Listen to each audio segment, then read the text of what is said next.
Hey coach, j'ai acheté tout ça sur internet, maintenant je fais comment pour récupérer, je les prends tous en même temps?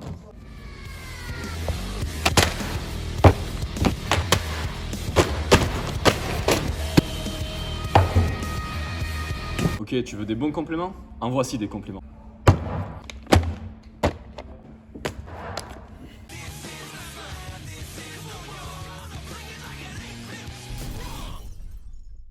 Souvent, l'entraînement rime avec complément alimentaire, c'est-à-dire qu'une personne qui commence à s'entraîner court très rapidement acheter tout un panel de compléments alimentaires pensant que ça va être la solution pour progresser, pour récupérer et pour être plus performant.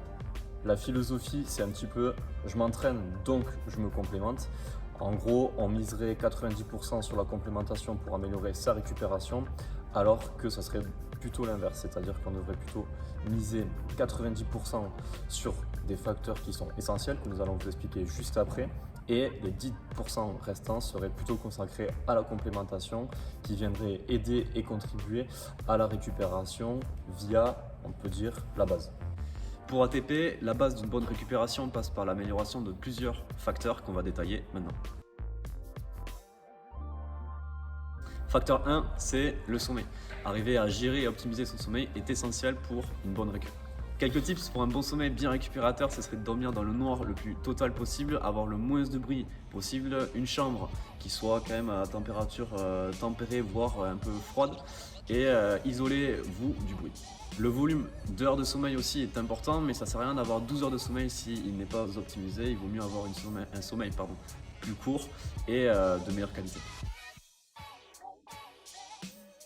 Le second facteur qui vient après le sommeil pour optimiser sa récupération, ça va être tout simplement l'alimentation, c'est-à-dire qu'on va essayer de se soucier de l'équilibre acide-base par exemple. On sait que les cellules du corps évoluent dans un pH qui est plutôt neutre, donc si on mange trop acide, il peut y avoir un impact sur le bon fonctionnement des cellules et automatiquement derrière, il peut y avoir un mauvais fonctionnement du corps et donc un mauvais fonctionnement de la récupération.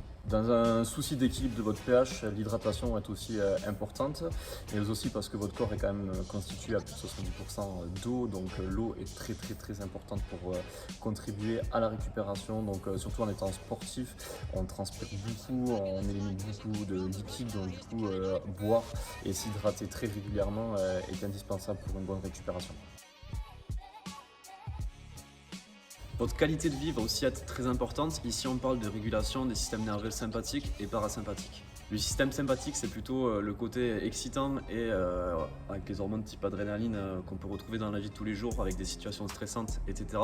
Et le parasympathique, ce serait plutôt ce qui concerne la récupération et les phases de sommeil, de récupération. On sait que le stress a un impact sur ces deux systèmes et qu'il faudrait passer plus de temps du côté parasympathique pour pouvoir récupérer.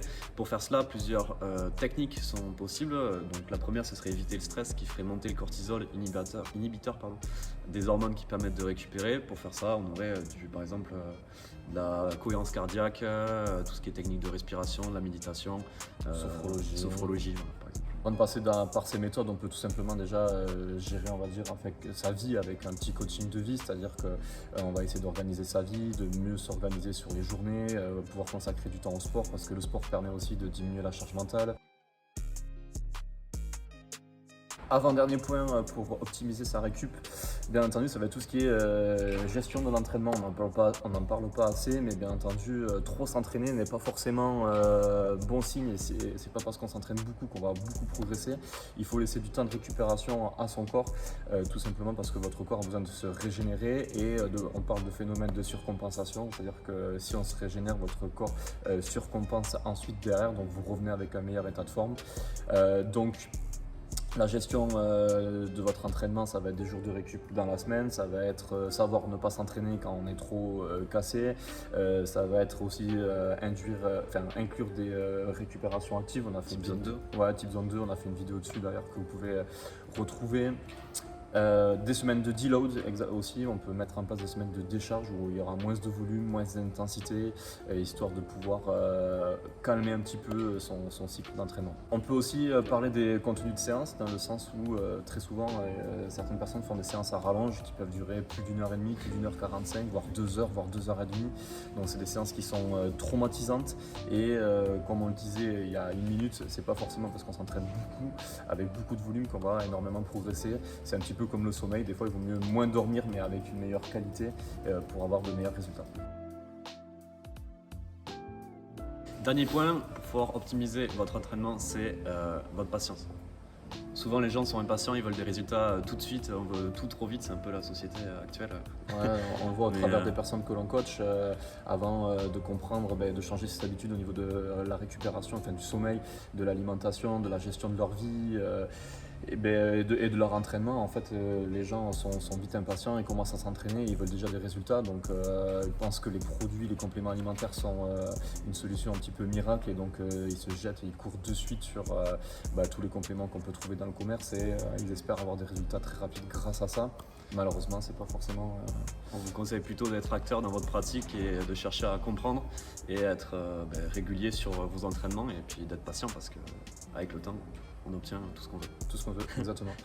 Et puis je pense qu'en étant simple sportif, sans forcément être sportif de haut niveau, mais avec une personne qui s'entraîne, on va dire 5 fois 1 heure par semaine ou 1h30 par semaine, les compléments alimentaires, c'est pas forcément quelque chose qui sont obligatoires. Avec un mode de vie sain et optimisé, on peut très bien récupérer et progresser, mais la patience quand même reste le maître mot. Bien entendu, on ne crache pas sur tous les compléments. Nous pensons qu'il y a des compléments alimentaires qui sont indispensables et que tout sportif devrait prendre.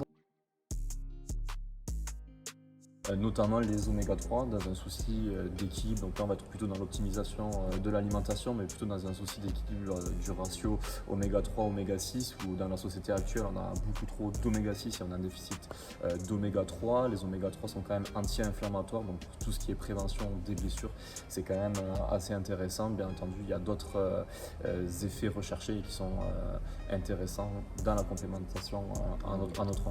Deuxième complément qu'on peut vous conseiller, c'est les sels minéraux, tout ce qui est électrolytes. En effet, on transpire beaucoup lors de la pratique, et il n'y a pas que dans la transpiration, il n'y a pas que de l'eau qui va venir s'échapper du corps. Il y a aussi tout ce qui est sels minéraux, et on sait que les sels minéraux sont très importants pour votre récup, notamment hormonale et nerveuse. Donc la complémentation en électrolytes durant l'effort ou un peu autour peut être très intéressante. Ensuite, il y a le collagène. Donc là, on entend plusieurs choses sur le sujet. Ça serait intéressant au niveau tendineux, articulaire. Donc personnellement, je n'ai pas testé. Moi non plus. Voilà, mais ça semblerait quand même un complément assez intéressant à utiliser. Autre point important, l'optimisation de votre apport en protéines sur votre journée, très intéressante pour la récup, on en entend beaucoup parler. Bien sûr, l'apport en protéines peut être fait grâce à des poudres miraculeuses qu'on voit sur les réseaux, mais il ne faut pas oublier que un bon poulet de temps en temps ou de la viande vous permet d'avoir le même apport et sûrement un peu mieux assimilé par le corps, donc n'hésitez pas aussi à vous tourner vers des sources plus naturelles de protéines. Et enfin, la créatine, qui peut être un complément intéressant en fonction du sport qu'on pratique. Si on fait du crossfit, de la force à clé, de l'haltérophilie, on a fait une vidéo dessus que vous pouvez retrouver où on explique pourquoi la créatine peut être intéressante, mais en tout cas elle ne l'est pas pour la récupération. Donc en fonction de votre sport et de vos objectifs, la créatine peut être un bon complément, bien que tout le monde ne soit pas forcément réceptif.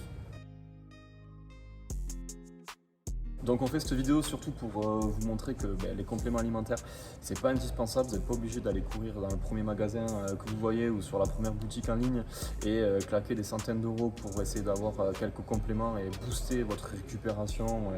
Il y a malheureusement rien de miraculeux, sinon on le saurait et on vous le dirait.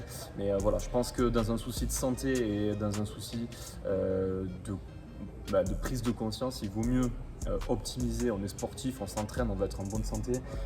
Dans ce cas-là, il vaut mieux continuer dans cette logique-là, de cette philosophie-là, en essayant d'optimiser son sommeil, son alimentation, la gestion de son entraînement et l'hygiène de vie. L'hygiène de vie au final. Et dans ce cas-là, vous allez optimiser votre récup et vous pourrez vous entraîner correctement sans forcément utiliser 10 000 produits miracles. Merci de nous avoir écoutés. On se dit À la prochaine. sûrement dans 15 jours pour une prochaine vidéo. En tout cas, si vous voulez rejoindre nos programmes d'entraînement, vous pouvez aller sur notre site internet. En ce moment, il y a 7 jours offerts pour le programme ATP Training qui regroupe l'ensemble de la philosophie ATP. Donc on vous met le lien dans la description. Si vous faites du rugby, on a aussi un programme en ligne qui s'appelle Préparation Physique Rugby X Kamisha qui est vraiment top, donc lui aussi, lien dans la description. Louis s'occupe de la prog barbell. Pour l'haltéro, tout ce qui est strongman, travail de force athlée, vous pouvez tout retrouver dans la description avec des formats inédits. Fini de vous entraîner tout seul et place à de la team aussi. Donc on vous parlait de la gestion de l'entraînement, nos programmes sont conçus et sont faits de façon à être bien optimisés, des séances qui sont pas trop longues, des contenus dans la semaine qui sont pas trop volumineux. Donc ça aussi, ça fait partie de la récupération, avoir des programmes qui sont adaptés à votre pratique. Lâchez un petit like, abonnez-vous, que ce soit sur YouTube ou sur Instagram. Ciao les gars. Ciao.